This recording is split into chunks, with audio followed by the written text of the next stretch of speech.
하나님께서 오늘 우리에게 주신 말씀의 제목은 약속 있는 첫 계명이라는 제목으로 말씀을 나누겠습니다. 본문 말씀 에베소서 6장 1절로 3절 말씀 함께 봉독하겠습니다. 시작. 자녀들아, 주 안에서 너희 부모에게 순종하라. 이것이 옳으니라.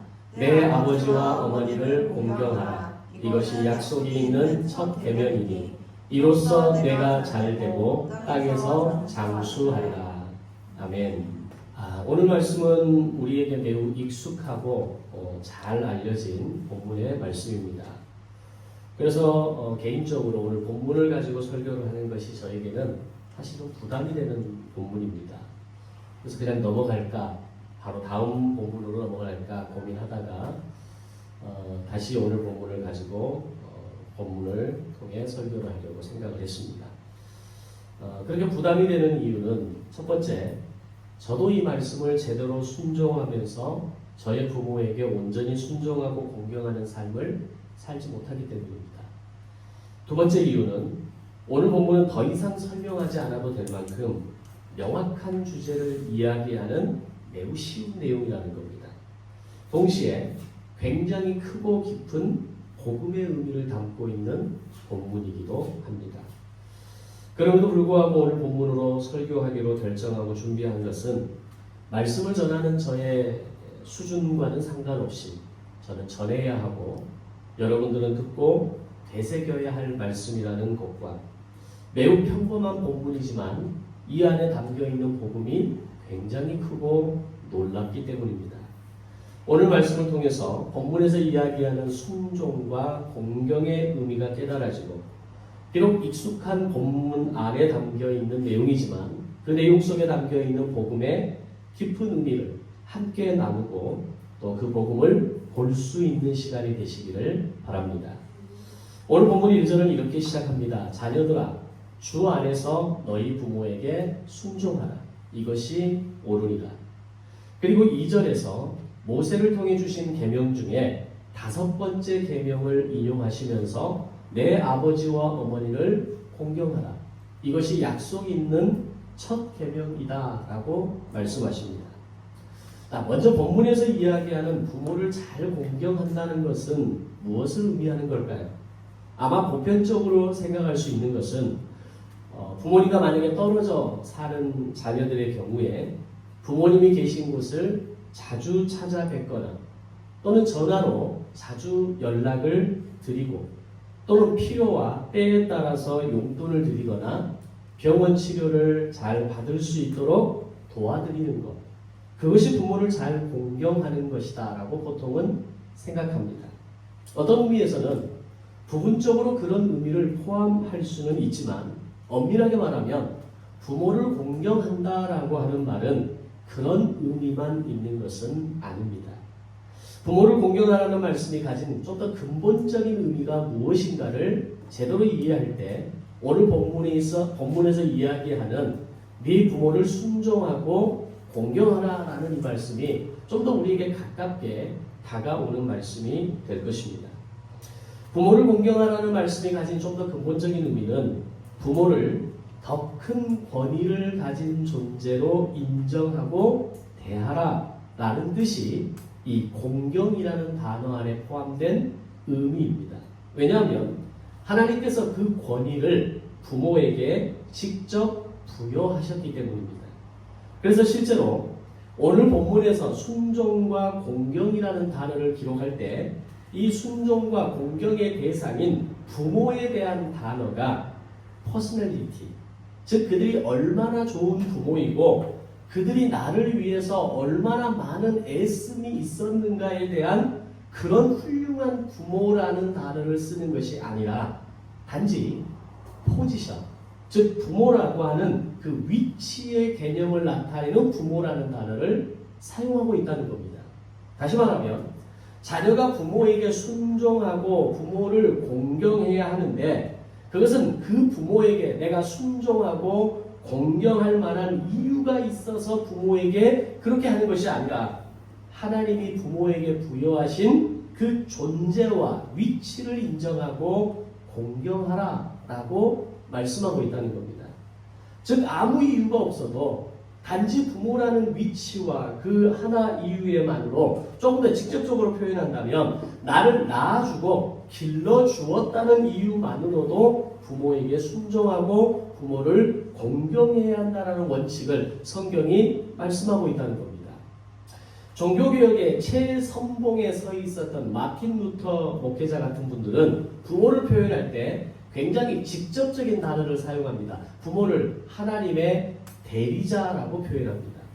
즉 부모는 단순히 내가 잘해 드려야 하고 잘 돌봐 드려야 되는 존재만이 아니라 내가 절대로 거역할 수 없는 하나님이 부여하신 권세를 하나님으로부터 직접 부여받은 하나님의 대리자라는 겁니다. 그만큼 성경이 말하는 부모의 존재는 오늘 우리가 생각하는 것보다 훨씬 크고 높은 의미를 담고 있다라고 생각해도 좋다는 겁니다. 그리고 본문은 그런 이유 외에도 자녀들이 부모를 공경해야 할 두 가지 이유를 본문을 통해서 말씀하는데 첫 번째가 1절에 나옵니다. 자녀들아 주 안에서 너희 부모에게 순종하라. 이것이 옳으니라 라고 말씀합니다. 왜 부모에게 순종해야 되는가? 즉 옳기 때문이라는 겁니다.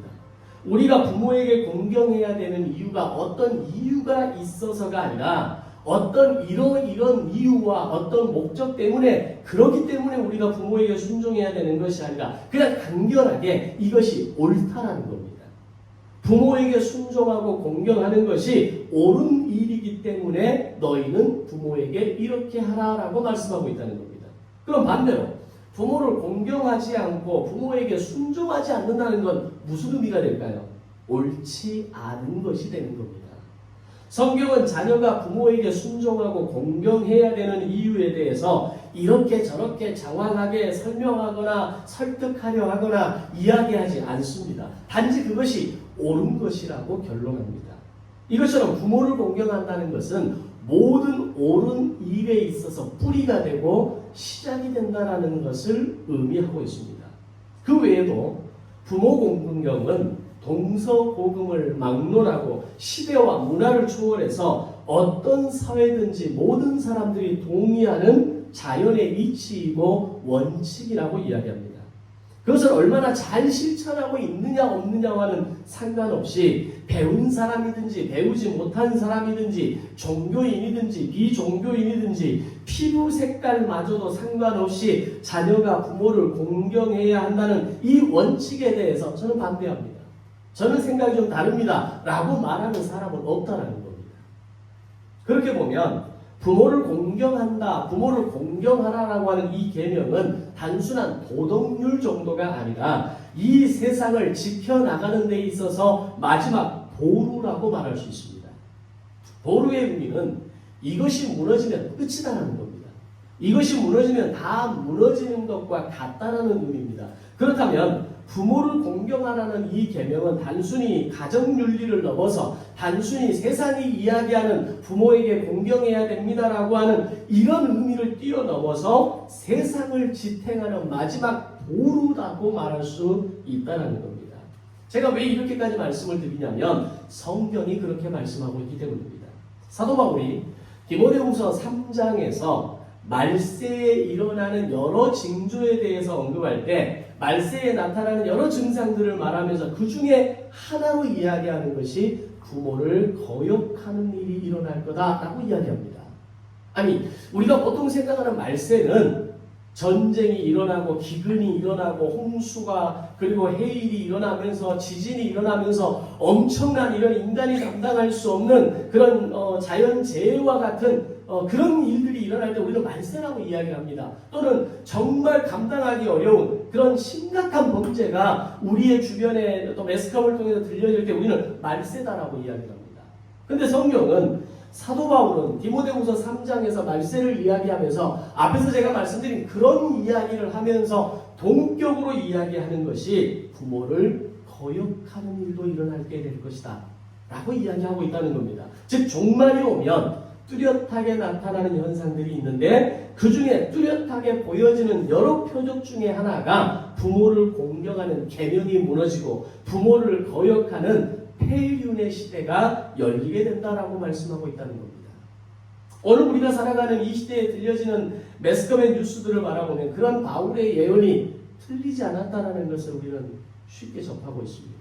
굉장히 안타까운 일이지만 매우 자주 종종 우리의 귀에 우리의 눈에 보여지고 있습니다. 왜냐하면 그것은 말세가 다가왔다는 증거가 되는 것이고 저 멀리에서 들려지는 이스라엘과 이란의 전쟁의 소식만 말세의 소식이 아니라 자녀들이 부모를 대하는 모습 가운데에서도 말세가 왔다라는 것을 우리는 충분히 보고 느낄 수 있다는 겁니다. 결국 이런 현상들이 많아지고 원칙과 기본이 무너지기 시작하면 이 땅의 마지막은 가까이 오는 겁니다. 그런 의미에서 오늘을 지키는 마지막 보루는 부모에 대한 순종과 공경이라고까지 제가 굉장히 과격하게 말씀드리는 겁니다. 두 번째로 부모를 공경해야 되는 이유를 2절에서 이렇게 말합니다. 이것이 약속이 있는 첫 계명이기 때문이다 라고 말씀합니다. 모세의 10계명을 보면 부모를 공경하라는 이 계명은 몇 번째 계명입니까? 요즘은 교회 학교에서 이 10계명을 순서를 막 외우게 하는 그런 교육이 많이 없는 것 같아요. 또 아마 수호도 그런 교육을 받지 못했을 수도 있어요. 또 우리도 그 계명이 몇 번째인지 이제 헷갈리기 시작합니다. 5번째 계명이죠. 자, 그런데 본문은 이 계명을 첫 번째 계명이라고 말합니다. 이유가 뭘까요? 바로 말씀 앞에 보면 그 앞에 다른 말이 먼저 나옵니다. 약속 있는 첫 계명이다 라고 이야기합니다. 그 약속이 어떤 약속일까? 라고 살펴보니 바로 뒤에 따라오는 말씀이 있습니다. 3절에 보면 이로써 네가 잘되고 땅에서 장수하리라 라는 약속입니다. 즉 부모에게 순종하고 공경하는 사람에게는 약속을 주시는데 그 자녀들은 잘되고 장수하게 된다라고 말씀하고 있다는 겁니다. 이 말씀을 많은 목회자들이 해석할 때 부모를 공경하는 자녀들은 세상에서 성공하고 장수하는 복을 받습니다라고 설교를 많이 합니다. 어느 정도는 맞는 말씀일 수 있지만 이 말씀이 가지고 있는 뜻은 거기에 머무르지 않습니다. 잘됨과 장수의 개념은 구약에서 이야기할 때 복의 대명사 같은 겁니다. 즉 잘되고 장수하는 것만이 하나님이 내게 주시는 복이 아니라 그 시대 개념에서 잘되고 장수하는 것은 복의 대표적인 개념이었다는 겁니다. 우리가 요즘도 가끔 그런 인사를 하죠. 식사하셨습니까? 라는 인사를 많이 합니다. 왜 이런 인사를 하나요? 정말 못 먹고 못 살았던 시대가 있었거든요. 그래서 그 시대를 살았던 사람들은 오늘 식사하셨습니까? 이 말이 단지 그냥 오늘 식사했어요 안 했어요 라고 묻는 게 아니라 당신의 삶은 평안하십니까? 먹고 사는데 지장이 없으십니까? 좀 힘들고 어렵지는 않습니까? 이 의미가 담겨 있는 겁니다. 이 시대에 대표적인 용어가 있는 거예요. 마찬가지로 이 잘됨과 장수의 개념은 구약의 시대에서 그리고 이 본문이 기록되는 신약 시대에서도 마찬가지로 네 자녀가 잘되고 장수할 것이다. 이 말은 부모를 공경하는 자녀는 하나님의 모든 복을 받게 될 것입니다 라는 의미입니다.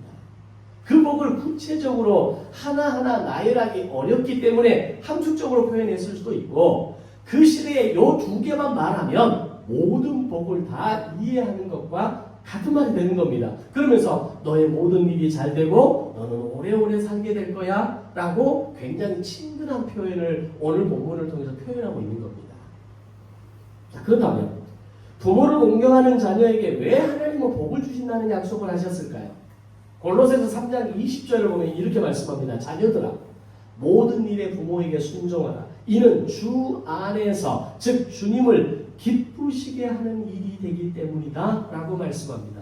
부모에게 순종하고 부모를 공경하는 것은 곧 하나님의 마음을 기쁘시게 하는 것이기 때문이라는 겁니다. 하나님은 오늘 네가 네 부모에게 그렇게 순종하고 공경하는 모습을 보고 내가 너무 기쁘니까 너를 잘되게 할 것이고 너를 오래오래 살 수 있도록 장수의 복을 내가 너에게 줄 것이다 라고 말씀하고 있는 겁니다. 바로 이것이 하나님께서 이 권위라고 하는 이 부모에게 부여하신 권위가 하나님께서 직접 주신 것이라는 것을 다시 한번 이해할 수 있는 본문이 되는 겁니다. 하나님이 기뻐하시면서 그 자녀에게 복을 주고 싶어 하신다는 겁니다. 우리가 인간관계에서도 그러지 않습니까? 나를 기쁘게 하고 나를 즐겁게 하고 또는 우리가 생일만 맞아도 그 사람의 생일을 축하하는 마음으로 작은 선물을 보내거나 요즘은 이제 핸드폰에서 보낼 수 있는 커피나 또는 작은 케이크 같은 그런 기프티콘을 보내는 것이 우리에게도 일상적인 겁니다. 우리의 삶에 있어서도 누군가를 축하하고 격려하고 지지할 때 그런 걸 보내는 건데 하나님께서 직접 부여하신 부모의 권위를 인정하고 그 부모에게 순종하고 공경하는 자녀를 보는 하나님께서 왜 선물을 주고 싶지 않으시겠냐는 겁니다. 그것을 성경에서는 잘되고 장수하는 복을 너에게 줄 것이다 라고 말씀하고 있다는 거죠. 그렇게 부모를 공경하는 자녀들을 보시면서 하나님은 기쁘시게 되고 약속이 있는 첫 계명이라고 말씀하시면서 내가 너에게 이 모든 복을 주시겠다라고 약속하시는 겁니다. 자, 그럼 이걸 우리에게 한번 적용해 보겠습니다. 오늘 말씀에서 가장 중요한 부분입니다. 여러분은 여러분의 자녀와 자손들이 정말로 하나님의 복을 받는 인생이 되기를 원하십니까? 아직 결혼하지 않은 우리 청년들도 있고 이제 결혼해서 곧 엄마 아빠가 될 우리 종우 형제 가정도 이제 이 본문이 좀 더 깊이 직접적으로 다가올 수 있는 본문입니다. 앞으로 내가 태어나게 될 나의 자녀가 내가 기르고 있는 나의 자녀가 아직 결혼하지 않아서 당장은 태어나지 않지만 앞으로 태어날 나의 아기가 정말 하나님의 복을 받는 인생이 되기를 원하는 마음이 오늘 우리 부모에게 있느냐는 겁니다. 없는 부모 한 사람도 없겠죠. 그런 마음이 있으니까 자녀를 위해서 정말 애쓰고 수고하는 것 아닙니까? 할 수 있는 모든 걸 다 동원해서 내 자녀에게 올인하는 거 아닙니까? 내 자녀가 잘되고 그들의 장수하는 걸 포함해서 앞에서 제가 말씀드린 것처럼 하나님께서 허락하시는 모든 약속의 복을 받기를 원하시냐는 겁니다. 진심으로 여러분의 자녀들이 하나님의 복을 받는 사람들이 되기를 원한다면 여러분의 자녀들이 부모를 공경할 수 있는 사람으로 키우셔야 한다는 겁니다. 그것이 오늘 본문에서 이야기하는 복받는 비결입니다. 오늘 우리의 자녀들이 하나님의 복을 받아 누릴 수 있는 비결이 오늘 본문에서는 네 부모에게 순종하고 네 부모를 공경하는 것이 모든 복을 받는 거다라고 말씀하고 있다는 겁니다. 그것은 단순히 잘되고 장수하는 복 두 가지를 말하는 것이 아니라 이 대표적인 두 개의 복을 통해서 하나님의 모든 은혜와 복을 누리는 사람이 될 것이라는 겁니다. 그렇다면 오늘 우리의 자녀들이 앞으로 태어날 나의 자녀가 앞으로 내가 이루고 가정을 이루면서 내가 내 자녀들을 양육하는 가운데 오늘 내 자녀가 하나님의 복을 받을 수 있도록 하기 위해서 그들이 부모를 잘 공경하도록 하기 위해서 우리는 과연 어떻게 해야 하느냐라는 겁니다. 부모를 공경할 수 있도록 자녀를 잘 교육시켜야 합니다. 단지 내 자녀가 세상에서 인정받고 잘 먹고 잘 살고 성공하는 인생이 되는 것이 내 자녀에 대해서 가지는 목표가 아니라 부모에게 순종하고 공경하는 자녀가 되도록 내 자녀를 양육하고 교육해야 한다는 겁니다. 이미 자녀들이 다 커버려서 늦었다고 생각하십니까? 우리 박 권사님이 해당하시죠? 뭐 저희도 해당하고 지금도 늦지 않았다는 이야기를 제가 말씀드리려 하는 겁니다. 그 전에 우리 자신을 봐도 우리가 처음부터 우리가 부모를 공경하고 순종하며 살아왔느냐라는 겁니다. 물론 지금도 제대로 못하고 있는 건 마찬가지지만 지금까지 오면서도 우리는 자녀로서 부족함이 많은 모습이 우리의 모습입니다. 그 말은 우리 자신에게도 지금부터 늦지 않았다는 겁니다. 나도 그런 시간을 거쳐서 겨우 오늘의 모습에 이르렀듯이 오늘 우리의 자녀들이 어느 날 철이 들고 어느 날 생각이 깨어나고 어느 날 알아차림이 일어날 때 부모에게 순종하고 공경하는 모습은 얼마든지 만들어질 수 있다는 겁니다. 그러나 그것이 단지 발행으로 되는 것이 아니라 이것이 정말 하나님이 말씀하신 약속 있는 첫 계명이 되기 위해서는 부모를 공경하는 것에 대해서 하나님께서 이렇게 중요하고 보고 계시는구나라는 걸 먼저 알아야 됩니다. 그리고 나를 보니 내가 얼마나 말세의 징조로 살아가고 있었구나라는 것을 발견하고 깨닫게 될 때 우리는 비로소 부모에게 순종하고 공경하는 이 약속 있는 첫 계명을 지킬 수 있는 사람으로 결단하게 되는 겁니다. 이것을 깨닫게 되면 우리의 자녀들은 하나님의 복을 받고 그 복 안에 거하는 인생을 살아가게 된다는 겁니다. 그러면 아마 이 얘기를 들으면서 여러분에게는 그것뿐입니까?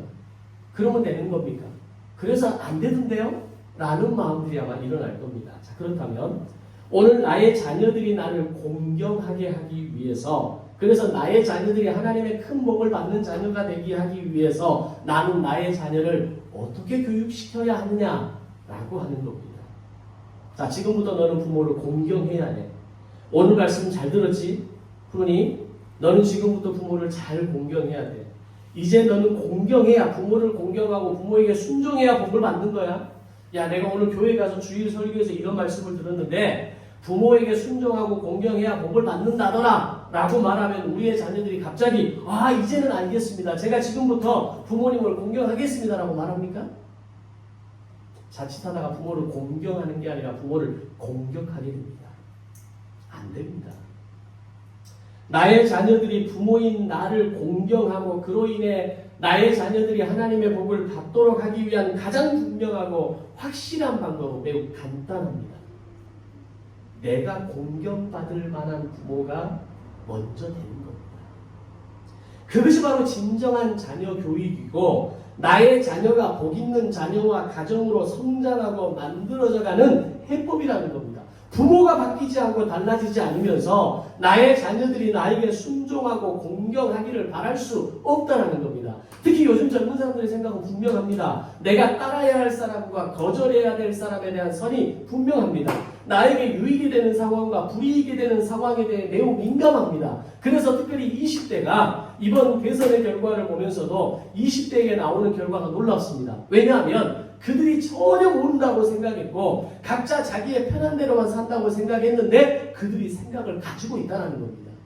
분명한 옳은 것이 무엇인지, 무엇이 우리에게 필요한 것인지, 왜 우리는 여기에서 반응을 해야 되는 것인지 20대들은 알고 있더라는 겁니다.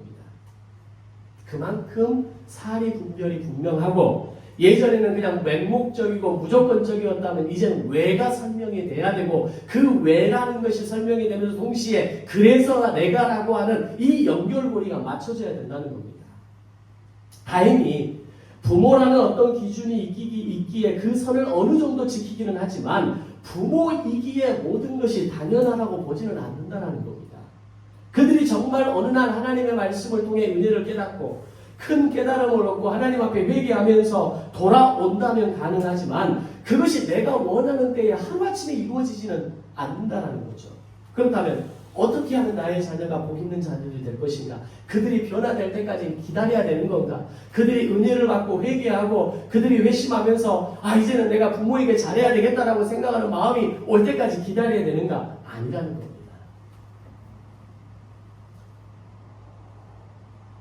자녀가 부모를 공경하게 만드는 결론은 부모에게 달려 있습니다. 교육은 말로 하는 것이 아니라 삶으로 보여주는 것이어야 합니다. 내가 공경받을 만한 어른이 되는 것이 내 자녀가 하나님의 복을 받을 수 있는 가장 빠른 지름길이라는 것을 알아야 한다는 겁니다. 매스컴에서 오르내리는 폐륜의 뉴스들을 보면 공통점이 있습니다. 그들은 하나같이 폐역하고 강팍한 부모 밑에서 자란 아이들이 성인이 될수록 심지어는 세상적으로는 성공했다라고 말하는 사람들까지도 그들의 인생의 결말은 하나같이 불행한 삶을 살아간다는 겁니다.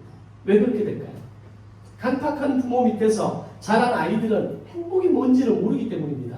자신을 만족시킬 만한 것들을 찾아서 끊임없이 찾아 헤매게 되는 겁니다. 왜냐하면 인간은 공허하면 살 수 없기 때문에 부모로부터 채워지지 않은, 부모를 통해서 공급받지 않는 그 공허함을 세상의 그 뭔가로는 채워야 되거든요. 인간은 그런 존재입니다. 공허한 채로 절대 살 수 없습니다. 왜 인간의 탐욕과 쾌락과 소위 요즘 마약의 문제가 엄청 심각합니다. 왜 그런 것에 사람들의 마음이 끌리게 됩니까? 공허하기 때문입니다. 결국 방황과 혼돈으로 불행한 인생을 살아가게 되더라는 겁니다. 결국 부모를 공격하는 자녀가 되고 오늘 말씀대로 적용한다면 하나님의 복을 받을 수 있는 길을 스스로 막아버리는 인생으로 살아가게 되더라는 겁니다. 그런데 그것의 출발이, 그렇게 된 이유가 바로 부모에게 있더라는 겁니다. 여러분의 자녀가 복 받는 인생이 되기를 원하십니까? 그렇다면 복을 심는 부모가 되시기를 바랍니다. 나를 공경하라고 요구하기보다 공경을 받을 수 있는 부모가 먼저 되어야 합니다. 바로 그것이 이 땅을 살리고 내 자녀를 살리고 오늘 내 자녀의 가정을 살리는 첫 계명이며 주님이 약속하신 복의 시작이라는 겁니다. 따라서 나의 자녀들이 정말 하나님의 복을 받는 자녀로 키우고 싶다면 자식을 성공하는 사람으로 키우기 위해서 애쓰는 부모가 아니라 자신을 먼저 깨트리고 자신을 변화시키고 저 뼈가 부서지는 고통을 겪는 과정에서까지라도 내가 변화돼야 되겠다. 내가 달라져야 되겠다. 내가 이제는 다르게 해봐야 되겠다라는 이 애쓰는 삶을 부모가 살아내야 한다는 겁니다. 그래서 노인으로 늙어가는 인생이 아니라 어른으로 늙어가는 인생이 되어져야 한다는 겁니다. 내가 어른이 되어갈수록 내 자식은 부모를 공경하게 되고 부모를 공경할수록 하나님을 기쁘시게 하는 자녀로 살아가게 될 것이고 그로 말미암아 하나님께 복받는 인생의 자녀가 되는 겁니다. 노인으로 늙어가는 사람은 시간이 가면 갈수록 머리만 커지는 사람입니다. 모든 것을 안다라고 말하는 사람이고 모든 것이 내 뜻대로 직성이 풀려야 직성이 다 해결되는 사람입니다. 심지어 자녀까지 내 생각과 내 뜻대로 되어야만 직성이 풀리는 부모는 노인입니다. 자녀에게 질 수 있어야 됩니다. 자녀의 말을 들을 수 있어야 됩니다. 내가 아무리 많은 경험이 있다 할지라도 내가 너보다는 더 잘하라 라고 말하는 게 아니라 네 생각은 어떤데? 아, 네가 이건 더 잘하는구나. 아, 내가 이런 부분은 좀 몰랐구나. 야, 내가 이제는 이게 잘 안 되더라. 내가 내 방법이 있지만 이제는 네 방법대로 한번 해볼게. 이런 부모가 되어져야 진정한 어른의 부모가 되는 겁니다. 그러나 어른으로 늙어가는 사람은 자기를 비우는 사람이고 다른 사람을 바라봐주는 사람이고 기다려주는 사람이고 자기의 것을 나누고 베푸는 사람으로 사는 사람이 진정한 부모 어른이 되는 겁니다. 노인들의 특징을 보면 자기에게 안 좋은 말을 하면 네가 감히 나에게 그렇게 말해? 네가 감히 엄마한테 네가 감히 아빠한테 그렇게 말해? 라고 반응을 합니다. 나를 함부로 대했다는 것에 자존심이 짓밟혀서 고래고래 소리치면서 어린 어른도 못 알아본다고 난리가 납니다. 그런데 어른이 되면 너희들은 나를 딛고 올라가라고 이야기를 합니다. 자기를 기꺼이 내어주고 너는 나를 밟고 올라가라. 나는 너의 계단이 되어줄게 라고 말하는 부모까지 우리는 가는 겁니다. 노인은 자기를 주장합니다. 그러나 어른은 자기를 부인합니다. 노인은 늘 남과 비교합니다. 나는 너보다 낫다라는 생각이 멈추지 않습니다. 그러나 어른은 다른 사람과 나를 비교하는 것이 아니라 어제의 나와 오늘의 나를 비교합니다. 노인은 겉모습이 늙는 것을 슬퍼합니다. 그러나 어른은 속사람이 익어가는 것을 기뻐합니다. 노인은 자기 생각과 아집을 버리지 못하는 사람이지만 어른은 상대를 이해하고 관용하고 아량을 베풀 줄 아는 사람이 어른입니다.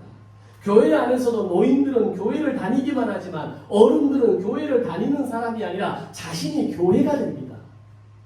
자신이 먼저 교회가 되어져서 아직 연약한 교회의 모습을 가진 성도들을 교회 안으로 연결시키고 결합시키는 역할을 하는 겁니다. 연결하고 결합시키는 것은 에베소서의 전체 주제라고 말씀드렸죠. 말씀을 실천하는 사람이 되는 겁니다. 다르게 표현을 해볼까요? 노인은 구원은 받았지만 아직 복음이 뭔지를 모르는 사람입니다. 이 말은 좀 어폐가 있나요? 노인은 구원을 받았지만 그 복음이 어떤 건지 설명할 수 없는 사람입니다. 어른은 구원을 받은 것도 분명하고 복음이 무엇인지를 알고 그 복음을 설명할 수 있는 사람이 어른입니다. 사도 바울은 서신서를 기록하면서 계속해서 반복적으로 이야기하는 얘기가 있습니다. 끊임없이 장성한 사람이 되라 라고 요구합니다. 그러면 장성한 사람, 성경이 이야기하는, 바울이 이야기하는 장성한 사람이 오늘의 말로 뭘까요? 어른이 되는 겁니다. 그런데 오늘날 교회는 어른은 없고 노인들만 앉아 있습니다. 감사한 것은 여기 앉아 계신 분들, 적어도 어른이 되고자 하는 마음을 가진 분들이 앉아 계시기에 그것은 우리에게 희망입니다. 내가 지금 노인으로 늙어가고 있는지 어른이 되기 위해서 나를 날마다 쳐서 복종시키고 나를 비우고 나를 깨트리고 나를 변화시키기 위해 애쓰며 살아가는 사람인지 이 두 가지는 완전히 다른 결과를 맞는 겁니다. 다시 본문으로 돌아가겠습니다. 여러분의 자녀들이 진심으로 하나님의 복을 받는 믿음의 자녀가 되기를 원하신다면 여러분들은 늙어가는 노인이 아니라 익어가는 어른들이 되시기를 바랍니다. 이제 20, 30대의 나이임에도 불구하고 노인이 있다는 걸 아십니까? 나이가 젊어서 젊은이고 많아서 노인이 되는 게 아니라는 얘기입니다.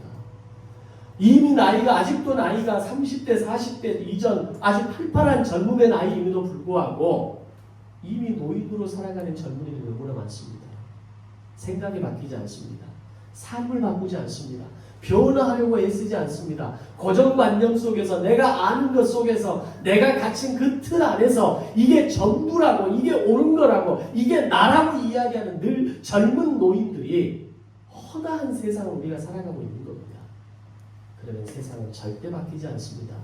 절대 그 가정은 바뀌지 않습니다. 절대 그 인생은 바뀌지 않습니다. 더 놀라운 건 그 인생에게는 하나님의 복이 없습니다. 무엇으로 익어가야 할까요? 날마다 말씀으로 익어가는 겁니다. 성령과 말씀의 은혜에 취해서 살아가는 겁니다. 그렇게 날마다 익어가는 어른이 되면 자녀들에게 잘 되라 말하지 않아도 하나님의 복이 그들을 잘 되게 만들 줄로 믿습니다. 아멘. 우리 부모들 중에 자녀가 잘 되기를 바라는 마음이 얼마나 강합니까? 다음에 아기 한번 태어나 보십시오. 그 아이가 잘 되기를 바라는 마음이 지금 제가 말하는 것보다 훨씬 더 강력하게 올 겁니다. 그런 마음 없는 부모 단 한 사람도 없습니다. 그런데 잘 되기를 바란다고 해서 내 자녀가 잘 되느냐? 절대 아닙니다. 우리는 본론적인 것부터 풀어야 됩니다. 내 자녀가 정말 잘 되기 위해서는 내가 익어가야 하는, 내가 진정한 어른이 되고 내 자녀가 나에게 언제든지 기댈 수 있고 언제든지 나를 밟고 올라가고 언제든지 나에게 와서 쉬어갈 수 있는 큰 나무 그늘 같은 그런 어른의 부모의 모습을 가지고 있을 때 우리 자녀들은 부모를 공경하고 부모에게 순종함으로 말미암아 오늘 말씀에서 이야기하는 것처럼 하나님의 모든 복을 받아 누리며 잘 되고 장수하는 복이 오늘 우리 자녀에게 임할 줄로 믿습니다. 본문 1절을 보면 자녀들아 너희 부모에게 순종하라 라고 말씀하는데 여기에도 굉장히 중요한 구절 하나가 붙습니다. 주 안에서 부모에게 순종하라 라고 말씀합니다. 성경은 너희가 부모를 공경하고 순종하되 전제를 붙입니다. 주 안에서라고 이야기합니다. 주 안에서 공경하라는 말은 무슨 의미일까요? 주 안에서라는 말은 이렇게 바꿀 수 있습니다. 은혜로 인하여, 은혜에 의하여, 즉 은혜로 부모를 공경하라는 겁니다. 믿음의 사람들과 믿지 않는 사람들의 가장 중요한 차이점이 뭔지 아십니까? 세상에 믿지 않는 사람들은 은혜가 뭔지를 모릅니다. 은혜가 뭔지를 모르니까 세상에 많은 사람들은 심지어 교회 안에는 있지만 생명이 없는 사람들은 부모를 대하고 사람들을 대할 때 다른 사람들과 비교해서 부모가 나를 어떻게 대했는지 저 사람이 나를 어떻게 대했는지 그 사람이 나에게 무슨 말을 했는지 나에게 잘해준 것 안 해준 것 평가하면서 나에게 상처 준 것 하나하나 다 기억하면서 그걸 평가하고 부모를 원망하고 사람들을 원망합니다. 이게 우리의 모습 아닙니까? 예수를 믿는다 하면서도 은혜가 없으면 주 안에서라는 말이 전제가 되지 않으면 내가 그렇게 해야 할 만한 이유가 있어야 한다라고 이야기를 하는 겁니다. 이게 세상 사람들의 모습이고 이게 믿음 없는 사람들의 모습이고 교회 안에는 있지만 생명이 없는 사람들, 다시 말하면 은혜가 없는 사람들의 모습이라는 겁니다. 그런데 저와 여러분들은 예수님의 은혜를 아는 사람들입니다. 어떤 은혜입니까? 값없이 은혜 받은 사람이죠. 내가 심지어 원수 되었을 때 내가 아무것도 자랑할 것이 없는 그 상황에서 주님이 나를 선배해 주셔서 나로 복음을 알게 되었고 그 복음을 듣고 믿음으로 말미암아 구원을 받는 은혜를 우리에게 주시지 않았습니까? 구원받은 하나님의 자녀가 되어서 이 땅에서부터 천국의 시민으로 그리고 영원한 천국의 소망으로 살아갈 수 있는 은혜를 우리에게 주신 것 아닙니까? 여기에 나의 공로, 나의 의지, 내가 잘한 게 뭐가 있어서 우리가 이런 은혜를 받을 수 있겠습니까? 우리는 은혜 받은 사람이기 때문입니다. 그렇다면 자격과 조건에 의해서가 아니라 부모를 순종하고 공경해야 하는 것은 주 안에서 따를 수 있는 명령인 겁니다. 주 안에서라는 말이 붙지 않으면 부모가 나한테 뭘 해줬는데 부모가 나한테 그렇게 상처를 줬는데 이제 와서 공경하라고요? 부모가 나에게 해준 게 뭐가 있는데, 부모가 나의 어린 시절 가운데 수없이 줬던 그 상처들 때문에 내가 지금 이 모습으로 살아가고 있는데 순종하고 공경하라고요? 이 말이 바로 올라오는 겁니다. 그런데 주 안에서라는 말이 그 안에 붙으면, 주 안에서 부모를 보면 부모가 안 해준 것을 보고 원망하는 것이 아니라 부모가 너무 가진 것이 없어서 못해왔던 그 부모의 마음이 보이기 시작하는 겁니다. 은혜의 안경을 끼면 나에게 안 해준 것을 원망하는 것이 아니라 너무나 해주고 싶었는데 현실의 한계와 당시 그 시대의 그 삶을 고단하게 살아냈던 그 당신의 연약함 때문에 해주지 못해서 고통스러워했던 그 부모의 마음이 보이기 시작하는 겁니다. 그래서 은혜를 받으면 부모가 안쓰럽게 보여야 합니다. 주 안에 있는 사람은 부모가 안타깝게 보이는 게 당연합니다. 만약에 나의 부모가 다른 부모에 비해서 안쓰럽게 보이지 않는다면 그 사람은 아직 복음이 뭔지 모르는 사람입니다. 아직 은혜가 뭔지 모르는 사람입니다. 그런데 내가 주 안에서 우리 부모를 보니까, 은혜로 우리 부모를 보니까 그렇게 당당하고 그렇게 자신감 있고 그렇게 자기 고집이 있었던 양반이 불쌍하게 보여지는 때가 있다는 겁니다. 그러면 순종하고 공경할 수 있습니다. 이것이 단지 부모를 대하는 것에만 적용되는 원리일까요? 주 안에서라는 이 단어를 소화시키지 못한다면 복음이 무엇인지 소화할 수 없는 사람이 되는 겁니다.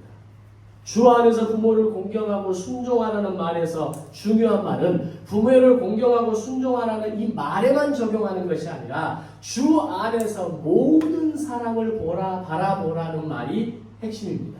바로 이 본문이 담고 있는 가장 크고 깊은 복음의 능력이 되는 겁니다.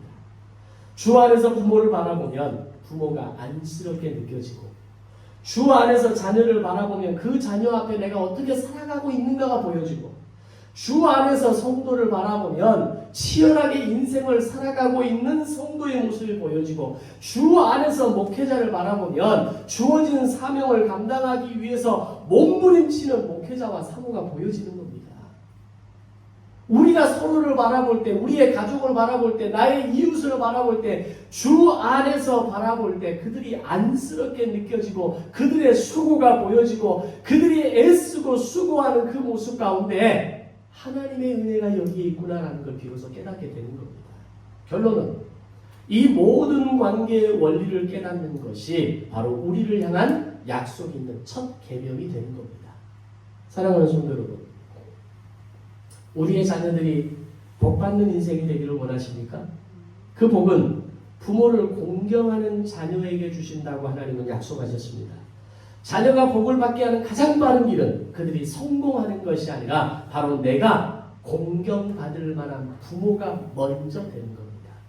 그러면 우리 자녀들은 반드시 그들에게 주어진 인생 속에서 성공하는 인생이 될 것입니다.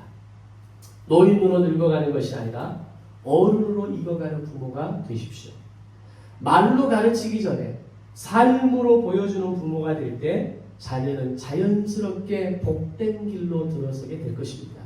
비록 지금까지 우리는 연약했지만, 비록 지금까지 우리는 좀 미숙해서 앞에서 말씀드린 그런 부정적인 거, 잘하지 못했던 거, 그렇게 고집스럽게 노인으로 살았던 그런 내 모습이 나에게 있었다면 우리는 지금부터 하면 됩니다. 지금부터 주 안에서 은혜로 부모를 공경하고 은혜로 어른으로 자라갈 때 이 첫 계명의 약속처럼 우리와 우리의 자녀들이 이 땅에서 잘되고 장수하는 복을 누리며 하나님을 기쁘시게 하는 삶을 살게 되기를 주님의 이름으로 축원합니다. 기도하겠습니다.